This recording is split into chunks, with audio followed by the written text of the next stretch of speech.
Selamat pagi Pak Resto dan teman-teman. Pada kesempatan kali ini, kami dari kelompok 9 akan mempresentasikan apa yang telah kami diskusikan bersama mengenai ensiklik yang dikeluarkan oleh Paus Paulus ke-6, yaitu ensiklik Humanae Vitae.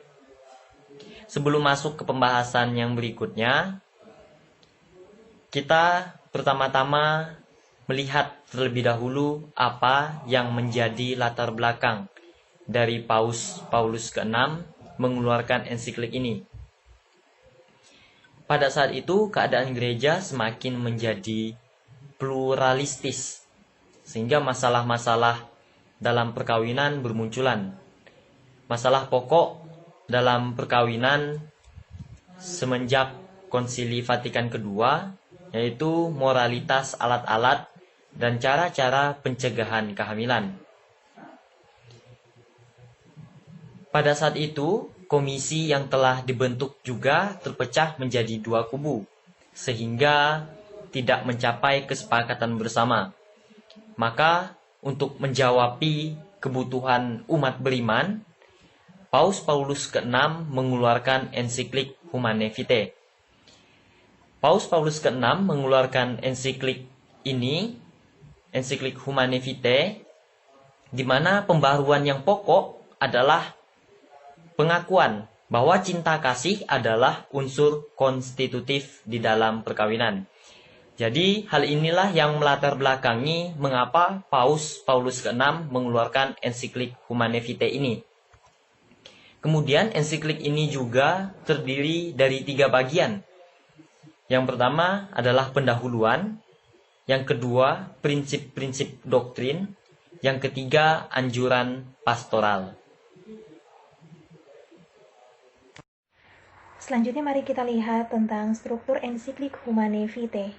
Bagian yang pertama yaitu pendahuluan. Penerusan kehidupan adalah peran penting, namun juga disertai dengan berbagai kesulitan dan tantangan yang harus dihadapi. Selain daripada itu, adanya masalah-masalah yang muncul. Yang pertama, ada pertambahan penduduk yang terjadi dengan cepat. Yang kedua, adanya paham baru tentang keluhuran wanita. Dan yang ketiga, terjadi perkembangan akal budi manusia untuk mulai mengatur segala aspek kehidupan, termasuk tentang pengaturan kelahiran. Selain daripada itu, adanya pertanyaan baru yang timbul di antara manusia, yaitu yang pertama, apakah norma moral bisa ditinjau ulang?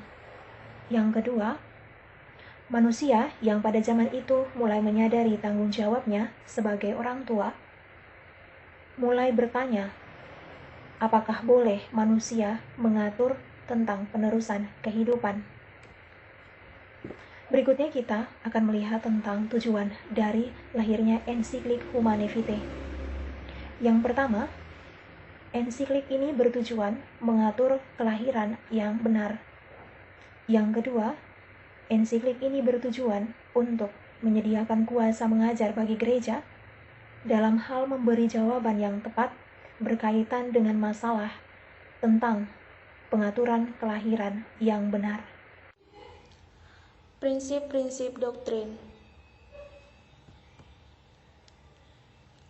Masalah kelahiran bukan hanya mempunyai anak saja, tetapi juga menyentuh seluruh aspek kehidupan seperti biologi, psikologi, demografi, sosiologi, natural, duniawi, ilahi, dan kekekalan.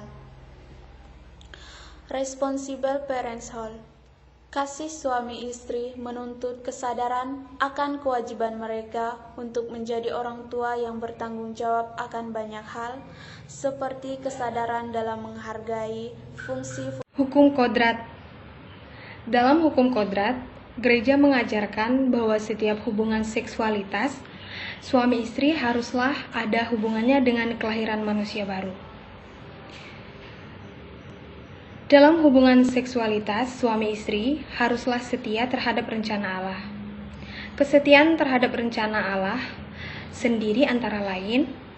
Nah, poin pertama, Hubungan seksualitas itu harus dilandaskan dengan kasih, tidak ada paksaan.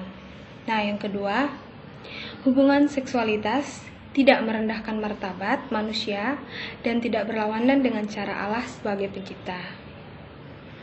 Dari sini, jelas bahwa gereja menerangkan kembali makna seksualitas suami istri yang berorientasi pada aspek prokreatif dan unitif yang dilakukan dengan cara intim dan murni, yaitu mulia dan bermartabat.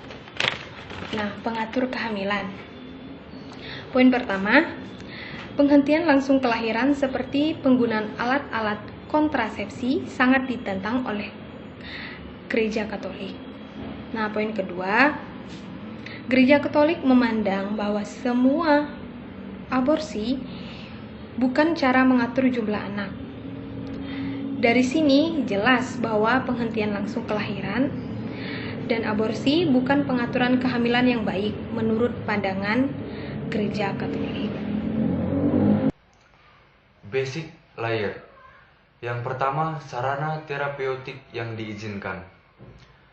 Gereja mengizinkan sarana terapeutik untuk menyembuhkan badan, bahkan mengakibatkan ada halangan bagi prokreasi. Yaitu contohnya, jika ibu sedang mengandung dan mengalami sakit keras, dengan risiko anak digugurkan untuk mendapatkan kesembuhan. Ini tidak boleh dilakukan. Namun, jika ibu tersebut melakukan terapi untuk menyembuhkan penyakitnya, maka hal ini merupakan suatu tindakan yang bermoral dan diizinkan oleh gereja. Yang kedua, penggunaan masa tidak subur, yaitu gereja mengizinkan suami istri menggunakan masa tidak subur untuk mencegah kehamilan. Manusia memiliki hak untuk mengatur dirinya oleh karena kehendak dari Allah, yaitu hukum kodrat. Gereja mengizinkan pasutri untuk berhubungan seksual pada masa tidak subur. Hal ini bertujuan untuk mengatur kehamilan. Namun jika hal tersebut dilakukan sebelum menikah, maka pernikahan menjadi tidak sah karena menolak tujuan dari perkawinan, yaitu prokreasi. Manusia memiliki keterbatasan dalam penguasaan atas tubuhnya. Tuhanlah pemilik tubuh ini. Ajaran gereja tidak nampak dan tidak mudah, tetapi gereja menyadari dirinya sebagai tanda perbantahan apa yang diajarkan gereja. Hukum ini bukan dari gereja sendiri. Gereja hanya menjaga dan menafsirkan dari hukum kodrati yang ditetapkan oleh Allah sendiri. Dan sekian dari kelompok kami, kelompok 9. Semoga dapat bermanfaat bagi teman-teman sekalian. Dan jika ada salah kata, kami mohon maaf sebesar-besarnya. Terima kasih.